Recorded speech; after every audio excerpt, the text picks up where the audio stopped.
আপনারা দেখছেন উপনির্বাচনের রায়, আপনাদের সঙ্গে রয়েছে আমি অঙ্কুর। যে আলোচনায় আমরা রয়েছি উপনির্বাচনের ফলাফলের ঘোষণা এবং সেই 4টি কেন্দ্রের মধ্যে 3টি কেন্দ্রেই, যে 3টি কেন্দ্র লোকসভা ভোটের নিরিখে বিজেপি এগিয়েছিল, সেই 3টি কেন্দ্রেই এই মুহূর্তে তৃণমূল কংগ্রেসের প্রার্থীদের জয়ী ঘোষণা করা হয়েছে। অন্যদিকে মানিকতলা বিধানসভা কেন্দ্র, এই কেন্দ্রটিতে তৃণমূল কংগ্রেস 3575 ভোটের লিড ছিল, কিন্তু সেই ভোটেও তৃণমূল কংগ্রেস 30,000-এর বেশি ভোটে এই মুহূর্তে এগিয়ে রয়েছেন তৃণমূল প্রার্থী সুপ্তি পাণ্ডে। কথা বলবো, আমাদের সঙ্গে রয়েছেন তৃণমূল কংগ্রেসের মুখপাত্র পার্থ প্রতিম রায়। পার্থবাবু, যেটা আপনার কাছে জানার, এই শেষ যে খবরটি মানিকতলার ছিল এবং তার আগে যে কেন্দ্রে শেষ জয়ী ঘোষণা করা হলো তৃণমূল প্রার্থীকে, তা উত্তর 24 পরগনার বাগদা। এটিও একটি মতুয়া কেন্দ্র এবং আপনারা মতুয়ার কেন্দ্রের ক্ষেত্রে ঠাকুরবাড়ির সদস্যকে প্রার্থী করেছিলেন। সেটাই কি আপনাদের প্রধান তুরুপের তাস হয়ে উঠলো, নাকি এক্ষেত্রেও মুখ্যমন্ত্রীর বক্তব্য বা মুখ্যমন্ত্রীর একটা মানে তার উন্নয়ন কোনটা ফ্যাক্টর হলো, কি মনে করছেন আপনারা?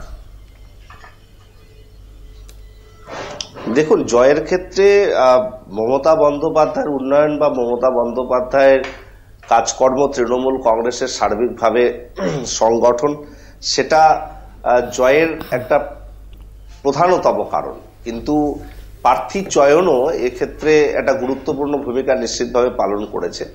যে মতুয়া অধ্যুষিত এই বাগদা যে বিধানসভা, সেখানে ঠাকুরবাড়ি থেকে একদম নতুন প্রজন্মের একজনকে প্রার্থী করা, এটা অত্যন্ত তাৎপর্যপূর্ণ এবং সেখানকার ভোটাররা খুব ভালোভাবে গ্রহণ করেছে। কারণ শান্তনু ঠাকুর, যিনি বিজেপির হয়ে প্রতিনিধিত্ব করছেন বা কেন্দ্রীয় প্রতিমন্ত্রী, তার যে আচরণ বা ঠাকুর বাড়িতে তাদের ফ্যামিলিগত যে অধিকারের লড়াইয়ে তার যে ক্ষমতার অপব্যবহার, কিংবা সম্প্রতি তার যে চিঠি ভাইরাল হয়েছে, যে বিষয়টি নিয়ে একটা অন্যরকম বার্তা মানুষের মধ্যে পৌঁছেছে, সবকিছু মিলে কিন্তু এবার ভোটের ফলে তার প্রভাব পড়েছে বলে আমরা মনে করি। এবং সার্বিকভাবে বিজেপি বিরুদ্ধে মানুষের একটা যে মনোভাব, সেটারও প্রতিফলন বাগদা উপনির্বাচনের এই ফলাফল। অবশ্যই আমরা এই বিষয়টিতে অবশ্যই থাকব, কিন্তু তার সঙ্গে সঙ্গে যে বিষয়টি বারংবার উঠে আসছে, যে লোকসভা নির্বাচনের ফল বেরিয়েছিল 4 জুন এবং 4 জুন থেকে আজকে জুলাই মাসের 13 তারিখ, এই 1 মাস 10 দিন মতো সময় এ রাজ্যে বা এই শহর কলকাতায় বেশ অনেকগুলি ঘটনা ঘটে গিয়েছে, যে ঘটনাগুলিতে কিন্তু শাসক দল যথেষ্ট অস্বস্তিতে পড়ে। কিন্তু তা নিয়ে এই টিভি স্টুডিওতে যতটা মুখর বিরোধীরা, ততটা কিন্তু আমরা পথে দেখতে পাইনি। সেই বিষয়টি সম্পর্কে বিরোধীদের কি ধারণা, আমি আসবো বিরোধীদের কাছে একে একে। প্রথমে আসবো বিজেপির কাছে। আমি স্নেহায়ন সরকার, বিজেপি মুখপাত্রের কাছে আমার প্রশ্ন। স্নেহায়ন, আমরা প্রথমেই যেমন একটু আগেই বলছিলাম যে উল্টোডাঙা সেই আবাসনে যেখানে মুখ্যমন্ত্রীকে হস্তক্ষেপ করতে হচ্ছে, বা আমরা দেখতে পাচ্ছি মুখ্যমন্ত্রী বললেন যে হঠাৎ করে আমরা দেখতে পেলাম রাস্তায় নেমে গেল বুলডোজার, বিভিন্ন জায়গা থেকে সেই অস্থায়ী কাঠামো ভাঙা শুরু হলো। দুদিন পরেই মুখ্যমন্ত্রী তাঁর সেই সিদ্ধান্তটাকে উইথড্র করলেন, 1 মাসের জন্য একটা সমীক্ষা রিপোর্ট তৈরি করা হবে।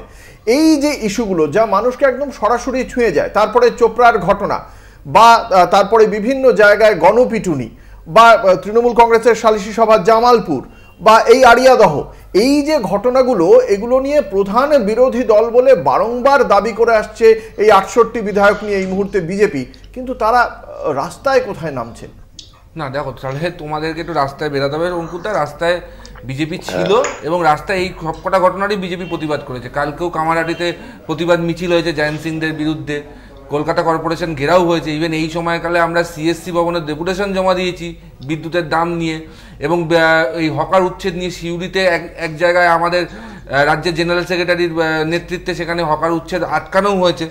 কিন্তু বিষয় হচ্ছে, দেখো, তুমি যে ফ্যাক্টার্সগুলো বলছো না, এই ফ্যাক্টার্সগুলো না থাকলেও এই রেজাল্টটা হতো।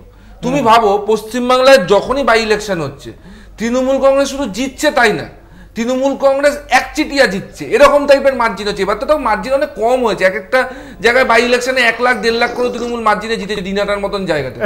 তুমি এই চিত্রটা কি করে চেঞ্জ হয়ে যাচ্ছে যখন পশ্চিমবাংলার বাইরে বেরাচ্ছি? 13টার মধ্যে 9টা বাইরের রাজ্যে হচ্ছে। তুমি বাকি রাজ্য, বাকি জায়গাগুলো দেখো, যেখানে যে জেতা ছিল শুধুমাত্র ওই হামিরপুর বাদ দিয়ে বাকি সব জায়গায় যে দল জেতা ছিল সেই জিতছে, কিন্তু জিতলেও একচিটিয়া কিন্তু কোথাও জিতছে না। স্নেহান, এই বিষয়ে যখন আপনি বাইরের রাজ্যের কথা বললেন তার প্রেক্ষিতেই বলি, এই যে বাকি যে 9টি জায়গা রয়েছে তার মধ্যে শুধুমাত্র কংগ্রেস থেকে কিছু লোক বিজেপিতে জয়েন করেছে বলেই সেখানে উপনির্বাচন করতে হচ্ছে 5টি জায়গায়। তাহলে এটা কি খুব বিজেপির পক্ষে, এই যে দল ভাঙিয়ে নিয়ে আসার যে খেলা, এটা কি বিজেপির পক্ষে খুব ভালো নিদর্শন? আপনারা তো তৃণমূল কংগ্রেসকে ঠিক এই অভিযোগই করেন, তাহলে বিজেপি কেন একই কাজ করছে অন্যান্য রাজ্যে? না দেখো, সে কিছু কিছু রাজ্যে তার কিছু আলাদা পার্সপেক্টিভ আছে। যেরকম অনেকগুলো দল বদল হয়েছে, খুব সিগনিফিকেন্ট দল বদল হয়েছে দিল্লিতে, তার একটা পার্সপেক্টিভ আছে। দিল্লিতে যে সবকটা জায়গাতেই তো খুব সিগনিফিকেন্ট, মহারাষ্ট্রে একনাথ শিন্ডে যেরকম সিগনিফিকেন্ট, তারপরে জ্যোতিরাদিত্য সিন্ধিয়া সিগনিফিকেন্ট, বিভিন্ন সময় সিগনিফিকেন্ট দল পরিবর্তন হয় এবং তার পেছনে দেখা যায় বিজেপি দাঁড়িয়ে তাদের এই কি অপারেশন লোটাস দাঁড়িয়ে যায়। না না না, আমি একটা কথা বলি, অপারেশন লোটাসের ব্যাপার নেই, লোকাল রেলিভেন্স আছে। তুমি ভাবো না দিল্লিতে যে দল বদলগুলো হচ্ছে, দিল্লিতে তো কংগ্রেসের কোনো এমএলএ নেই, আমরা তো দল বদল করে তো সরকারকে ফেলতে পারবো না, তাহলে আমরা দল বদলগুলো করাচ্ছি কেন? বিষয়টা হচ্ছে ওখানে যে কংগ্রেসের সাথে যে আপের জোটটা হয়েছে সেটাতে কংগ্রেস কর্মীরা সেটা তো পছন্দ করছে না, সেখানকার কংগ্রেসের সভাপতি সে নিজেই চলে এসছে বিজেপিতে। আরে একই যুক্তি তো তৃণমূল কংগ্রেস এর রাজ্যে দেয়, তাহলে তখন তৃণমূল কংগ্রেসের দিকে কেন? আমরা এখানে তো বিজেপি ভারতীয় জনতা পার্টি পশ্চিমবাংলা কারোর সাথে জোট করেনি। আমাদের জোটের জন্য যে আমাদের ছেড়ে চলে যাচ্ছে এরকম তো ইনস্ট্যান্স হয়নি। আমাদের ছেড়ে যারা যাচ্ছে তারা দেখো হয়তো লোভ হতে পারে, ভয় হতে পারে। এই বিষয়ে আলোচনা করতে চাইছে তৃণমূল কংগ্রেস। আমি একবার পার্থপ্রতিম রায়ের বক্তব্যটা শুনে নি, বলুন। না, আমার একটাই বক্তব্য ছিল, এখানে সিপিএম এর প্রতিনিধি, কংগ্রেসের প্রতিনিধি আছে। গতকাল ত্রিপুরায় নমিনেশন সাবমিট করতে গিয়ে প্রায় 200 জন সিপিএম প্রার্থীকে বাড়ি চলে আসতে হয়েছে, তারা নমিনেশন দিতে পারেনি, পুলিশ কার্যত দাঁড়িয়েছিল বিজেপির অত্যাচারে। এ নিয়ে তারা কোনো বক্তব্য এখানে পেশ করছে না, বিজেপির দিকে কোনো